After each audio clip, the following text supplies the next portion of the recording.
Hey guys, I get messages from people all the time where they're struggling to lose weight, or they were losing weight consistently and then they started plateauing and they haven't been able to lose more weight for the last 3 months. And usually their diet and exercise are pretty on point, and I'm like, well, how is your sleep and your stress? And usually the response I get is something like, oh, well, those are totally screwed up. I just moved and I have a new job and I have 2 little kids that wake me up in the middle of the night, and so I'm constantly stressed and I don't get enough sleep. And I'm like, well, there's your answer. You guys have heard me say this before, but I'm going to keep saying it until everyone understands. There are 4 main pillars of health. 2 of them are nutrition and exercise, but there's also sleep and stress. If one of them is out of whack, it can mess up everything else. One of them being messed up can not only stall your progress overall, but it can mess up the ability of the others to function with each other. So for example, if you're under a lot of chronic stress, it can actually mess up your digestion. And so even if your nutrition is 100% on point and you're eating a ton of nutrient-rich vegetables, you might not be actually absorbing all of the nutrients from those vegetables because of your stress. I've made a video specifically about stress and how that impacts your health and fitness, so I will link that up there and down below. And today, we're talking all about sleep. Putting more effort into ensuring you get enough sleep and enough good quality sleep is one simple thing you can do to make achieving any of your fitness goals so much easier. But before I get into the how of how to improve your sleep, I want to talk about why. There are so many reasons why focusing on your sleep and making sure you're getting enough good quality sleep is absolutely critical for your health and for achieving your fitness goals, whether it be building muscle or losing fat. I could literally be here for hours talking about the different benefits of sleep, but I'll try to keep it hopefully short and sweet. As I was saying, with the 4 pillars of health being interrelated, there are so many ways that sleep can impact your nutrition, from how it impacts your feeling of satiety and hunger to how you actually metabolize your food and all of that. So some key points. One of the things that I found most fascinating in my research is that after just 24 hours of sleep deprivation, there's a 6% reduction in glucose utilization in your brain. So your brain needs glucose to function properly, and so when you're sleep deprived and your brain is not able to get as much glucose as it needs, it starts telling you that it needs more glucose. And where does it seek glucose? Sugary foods. So basically, when you're sleep deprived, your body is literally telling you to go eat sugary foods. And being sleep deprived actually decreases your self-control, so it's just a recipe for disaster. If you're trying to lose fat, getting the right amount of sleep will help you stay in that deficit and not want to binge on all of the sugary things that will take you out of your deficit. Lack of sleep also affects your hunger and satiety hormones. So when you're sleep deprived, there's a downregulation of the hormone leptin, which is a satiating hormone, and an upregulation of the hormone ghrelin, which makes you want to eat. Again, not ideal if you're trying to lose fat. Another fascinating thing and kind of scary thing is that 1 night of sleep deprivation can actually make you as insulin resistant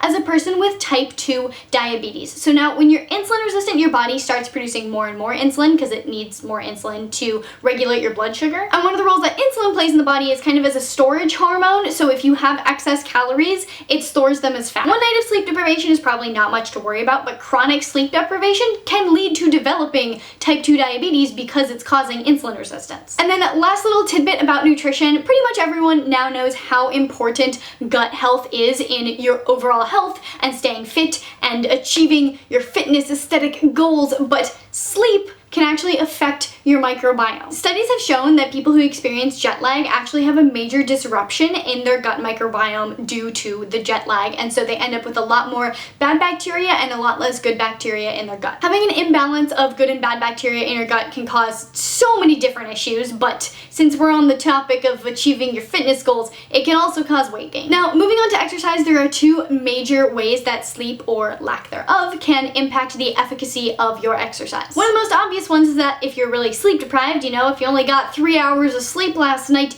your workout is probably gonna suck. Like, even if you push yourself as hard as you can, you aren't going to be able to physically push yourself as hard as you would if you got a full night's sleep. So you won't be maximizing your workouts, you won't be able to use progressive overload, which is key when you're trying to change your body. So you need to get enough sleep so that you can maximize the effectiveness of your workouts. And then another really important thing to know is that sleep is when the body repairs itself. You do not build muscle in the gym. When you're lifting in the gym, you're actually breaking down your muscle, and it's only when your body is resting in a parasympathetic state, especially when you're asleep, that it actually starts to rebuild the muscle tissue and you end up with more muscle. So you could be lifting as hard as you want in the gym, you could be using the best programming in the world, and you aren't going to make any progress if you aren't giving your body time to repair and recover. And then regulation of your circadian rhythm actually plays a role in epigenetics, which is how your DNA expresses itself in your body. And what this means essentially is that your quality of sleep can determine the quality of the copies of your DNA that's being made in your body. So if you're constantly not getting good sleep as your DNA is copying itself, it makes worse and worse copies of that DNA. Okay, hopefully I've convinced you by now of how important sleep is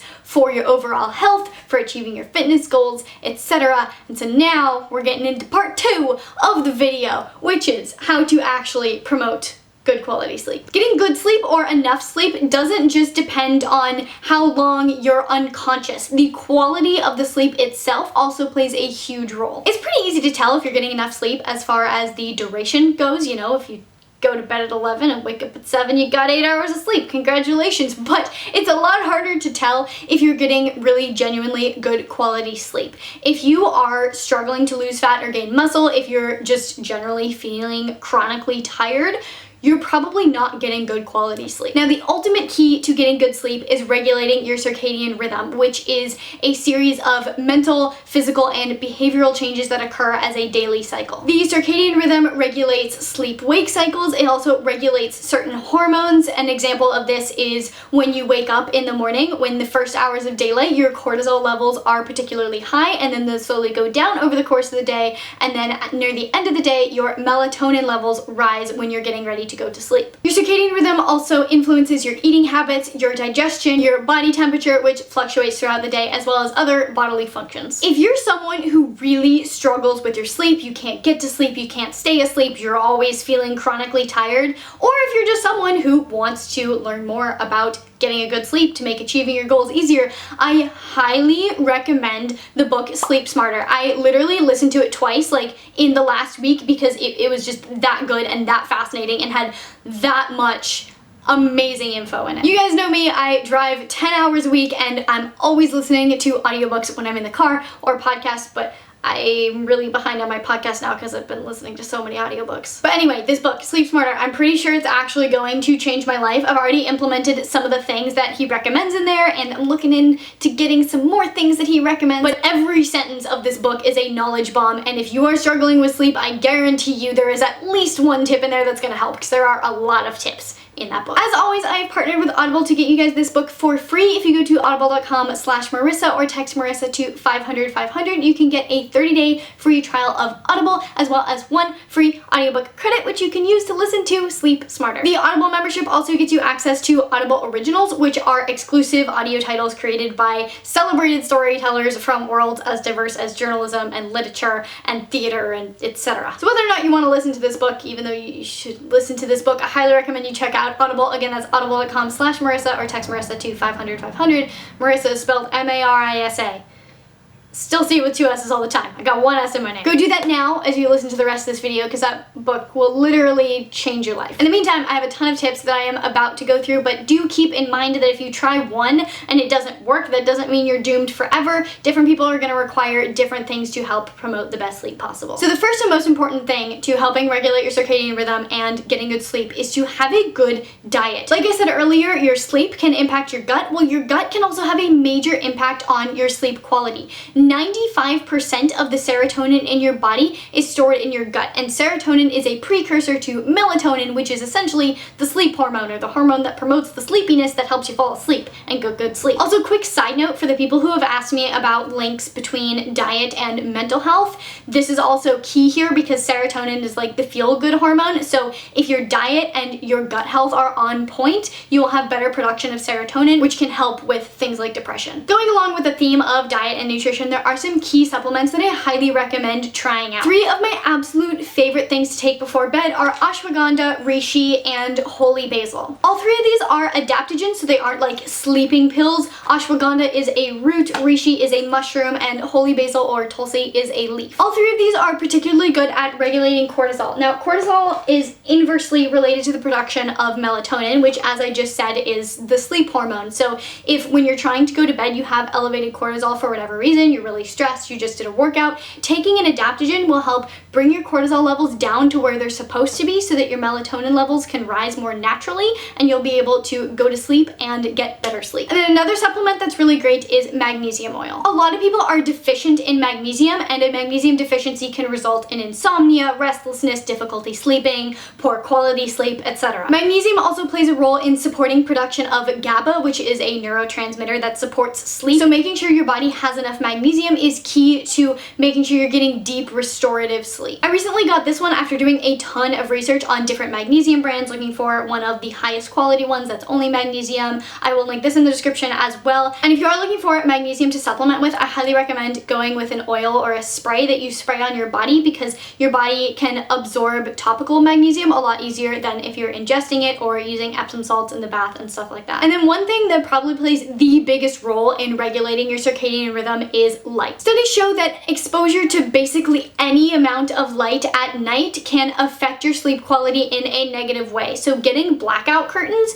to make sure that you're not letting in any light from all of the street lights on your street is absolutely going to be a game changer. And you might be thinking, oh, well, I usually go to bed and go straight to sleep and then I can't see the light anymore, so it doesn't really matter. But your eyes can still perceive light even when they're closed, and your skin itself has photoreceptors. So if there's any light coming into the room, your brain will be perceiving it even if you are unconscious. And so it can still negatively affect the quality of sleep. The ultimate goal would be to get your room so dark that you can't see your own hand in front of your face. So it's just regular daylight, street light, moonlight, etc. But a particularly impactful kind of light that can really mess up your sleep is blue light, which is just a very specific wavelength of light. There's different colors of light. Blue light is actually beneficial to be exposed to during the day. It can boost your mood, it can boost your ability to focus, but during the night it can be the most disruptive if you're exposed to it. And the most common methods of exposure that we get are through screens. So phones, computers, tablets, iPads,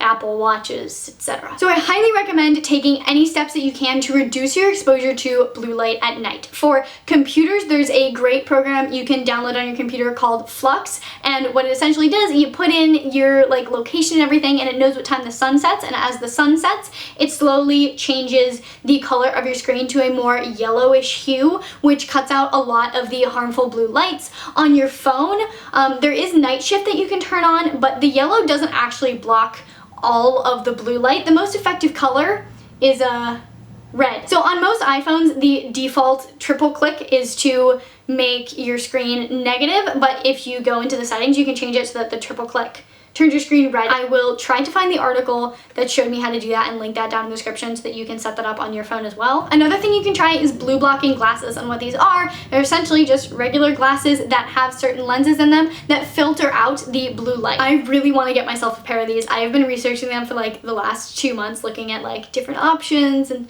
different ones that look cutest but also are scientifically proven to actually be effective, because I'm pretty sure there's a lot of scammy blue glasses out there. Another thing that I have personally been doing that I have found to be so helpful is to try to go only by candlelight for at least an hour leading up to when you want to go to bed. And then there's a few things you can do during the day to promote good sleep at night. The first thing, and probably one of the most game changer things for most people, is going to be having a caffeine curfew, or just trying to eliminate caffeine altogether. Studies have shown that having caffeine even 6 hours before bed can cause sleep problems, and the thing is that the subjects in the study didn't even realize that their sleep was not as deep, but it was still affecting your sleep quality. The half-life of caffeine is 5 to 6 hours, so if you have a cup of coffee at 4 p.m. and you go to bed bed at 10 p.m., you're still gonna have half the amount of caffeine in your system when you're trying to go to sleep. If you're trying to plan your workouts around maximizing your sleep, working out at the beginning of your day is better because when you wake up,